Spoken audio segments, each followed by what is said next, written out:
If you're 19, 20 or 21 and you have heard about FRM but told yourself, I don't even have a job yet, so this isn't for me, I want you to stop thinking that. That one small idea is quietly costing thousands of students a 2-year head start. Stick with me till the end because the real rule is almost the opposite of what you think it is. Before we start, just one small thing. Everyone watching this is at a different stage. Some of you haven't picked anything yet, and some of you are already in college doing CA or a BCom. If you want this explained for your exact situation, our number is on the screen and the link is in the description. No pressure, I just wanted you to know it's there. Okay, let's get into it. For a quick basic, in case FRM is new to you, FRM stands for Financial Risk Manager. It's a certification which means it's a badge that tells an employer you understand how banks and companies try to avoid losing money when markets go wrong. It is run by an organization called GARP, and the exam has two parts, part 1 and part 2. Here is the part that changes everything. To sit part 1, GARP does not ask for any work experience, not a single day, not even one internship.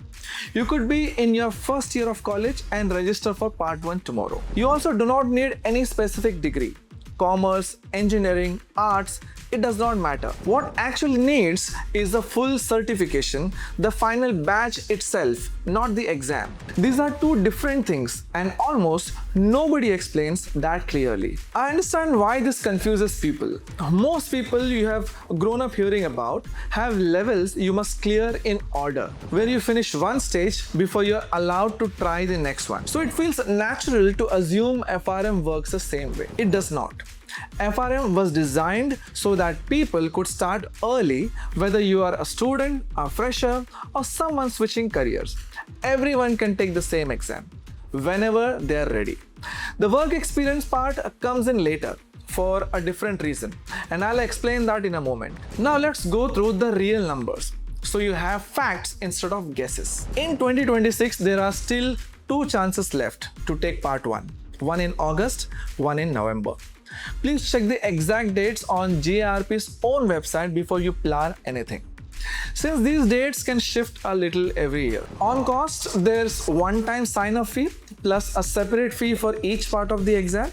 If you register early, it costs less, and if you register late, it costs more.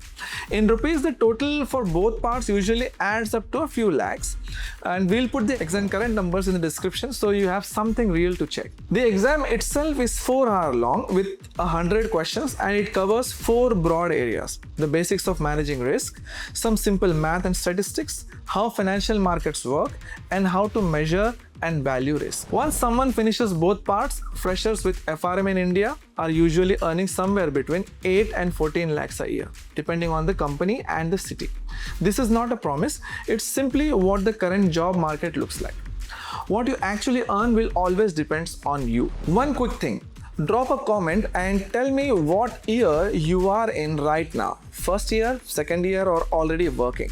I read every comment and it helps me plan what to make next. Let me walk you through 2 patterns I see all the time. The first is someone who waits. She hears about FRM at 19, likes the idea, but tells herself she'll start once she has a job and some experience.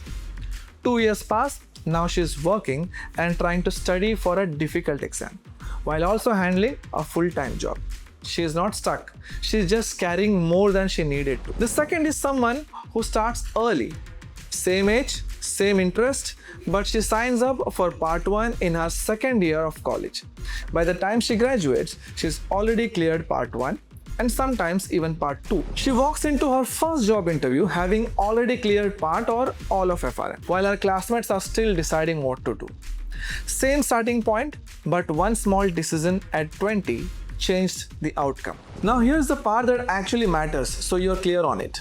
Work experience does come into play, just not where most people assume. Once someone clears part 2, they get up to 5 years to complete 2 years of relevant risk-related work before GARP fully certifies them. So the order looks like this. First, clear part 1, no experience needed. then clear part 2, also no experience needed. After that, work for 2 years anytime within the next 5 years. And that's when you become fully certified. This means the smart move is not to wait before starting. It's to clear both exams early. So your 2 years work clock starts the moment you get your first job, not years after you're already working. So if you have been telling yourself that you're not ready for FRM because you don't have work experience, that was never actually the rule. If you want help figuring out when to start, which exam date fits your schedule, and what your own timeline could look like, call the number on your screen and tap the link in the description. No pressure, just don't let one wrong assumption cost you 2 years you didn't need to lose.